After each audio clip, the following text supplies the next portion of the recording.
My name is James Whitfield. I am 53 years old. And 3 weeks ago, I walked out of my son's basement after being locked inside it for 4 days. I had a fever of 103. I had no phone. No way to call anyone. The only light came from a small window near the ceiling, one I could see but could not reach. My son Marcus had a party that weekend. A big one. The kind with caterers and a DJ and people I'd never met filling every room of the house I helped him buy. He didn't want me up there. So he put me down here. I want you to understand, I did not scream. I did not bang on the door until my hands bled. I sat in that basement on an old cot, wrapped in a blanket that smelled like motor oil, and I made a decision. Before I tell you what happened next, please hit like and subscribe. Drop your city and local time below. I love knowing where you're listening from.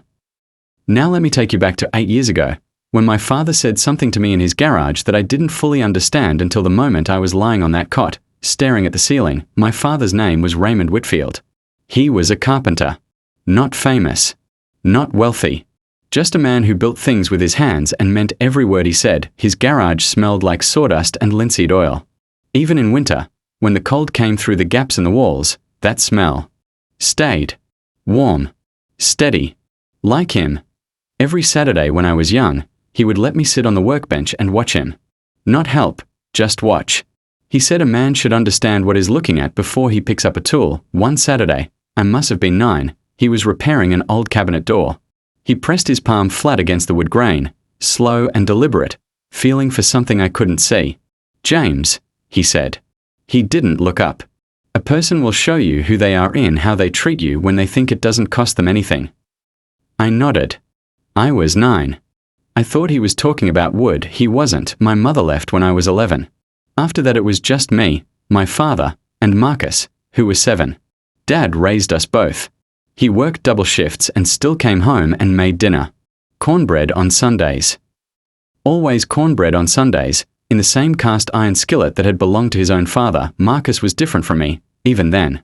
He watched people the way some people watch a clock, calculating when they'd be useful. I noticed it. I didn't name it. When Marcus was in college, he called Dad only when he needed something. Money for books.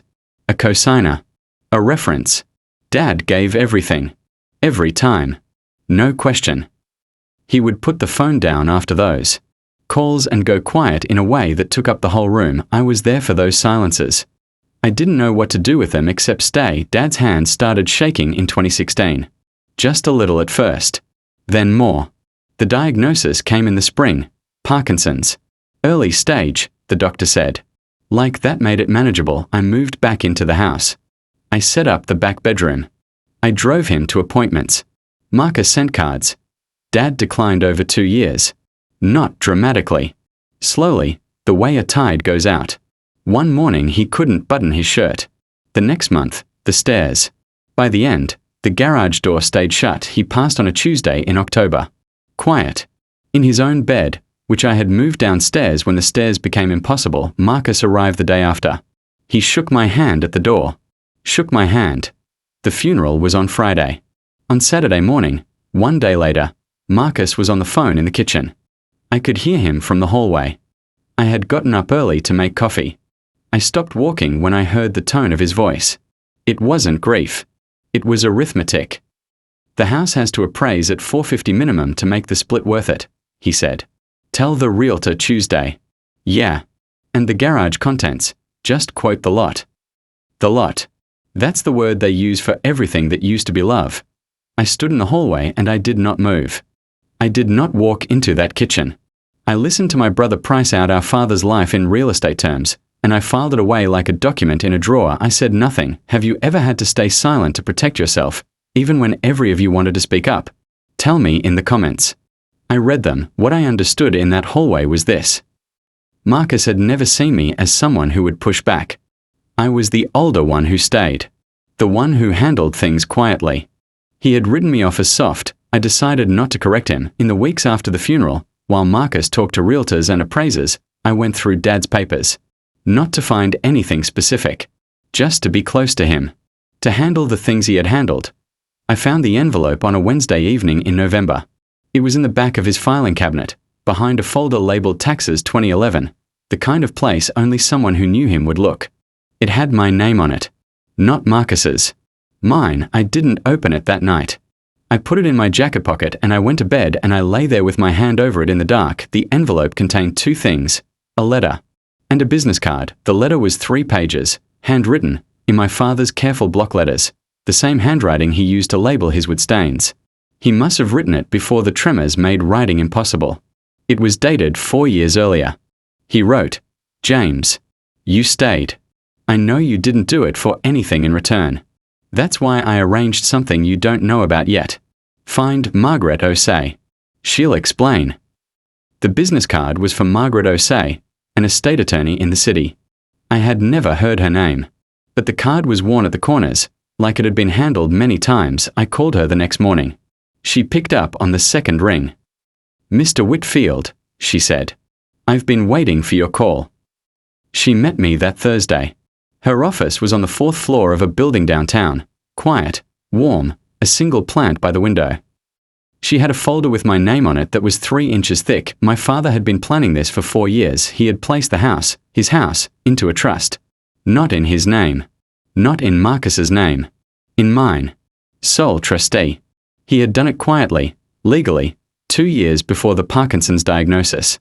Margaret had drawn up the documents herself. "Your brother cannot sell the property," she said.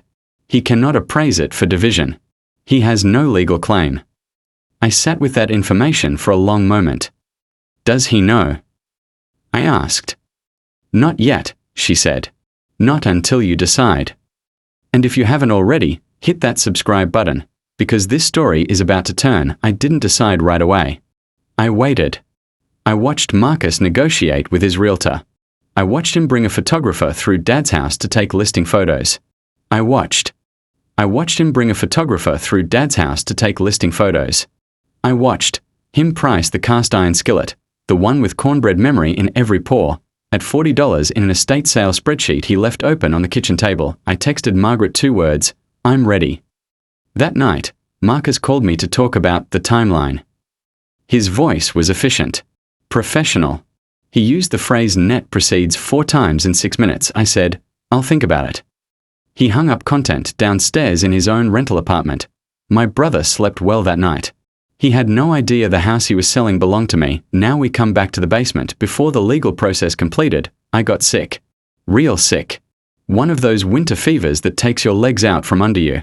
I called Marcus. I was staying in Dad's house, which was still technically in transition, and I told him I wasn't well. He drove over. He had a party that weekend. 80 people. Catered. He said the noise and the crowd would be too much for me.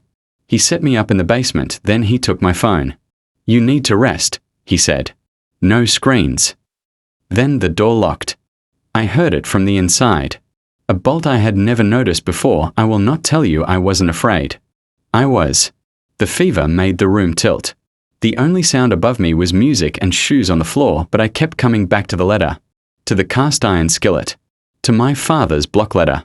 Handwriting. And I stayed calm. It was a neighbor, Mrs. Cho from 2 doors down, who noticed my car in the driveway for 4 days without movement.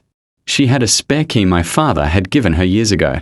She came in on a Sunday morning, found the party debris, and found the basement door 12:03 a.m. on that 4th night. Before she came, I had made my decision lying on that cot. I am James Raymond Whitfield. I am 53 years old. I am the trustee of my father's estate. Mrs. Cho called the police and an ambulance. I was treated for dehydration and fever. The officers found Marcus at a brunch across town. When he arrived at the hospital, he looked at me like I was still the person he thought I was. Someone who would let things go. Someone who would understand. Someone soft. I wasn't. I hadn't been for 8 months. I said nothing. I let Margaret do the talking. My father used to say, "A person will show you who they are in how they treat you when they think it doesn't cost them anything." I always thought he meant small kindnesses. Holding a door. Saying thank you. I thought he was talking about manners. He meant, watch what people do when the stakes are low. Because that is exactly what they'll do when the stakes are everything. Marcus was charged with unlawful imprisonment and elder neglect. He hired a lawyer. The case is pending. The house remains in the trust, in my name.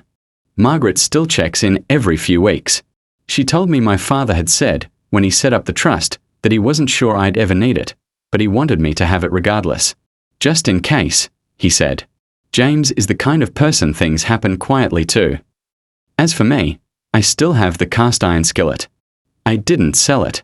It's back in the kitchen, on the left burner, where it always was. I make cornbread on Sundays. Same as he did.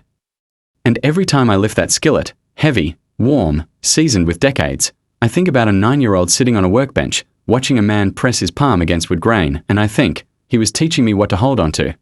If you've ever been the person who stayed, the one who showed up quietly without expectation, I want to hear your story. Tell me in the comments, and if this one moved you, subscribe. There are more to come.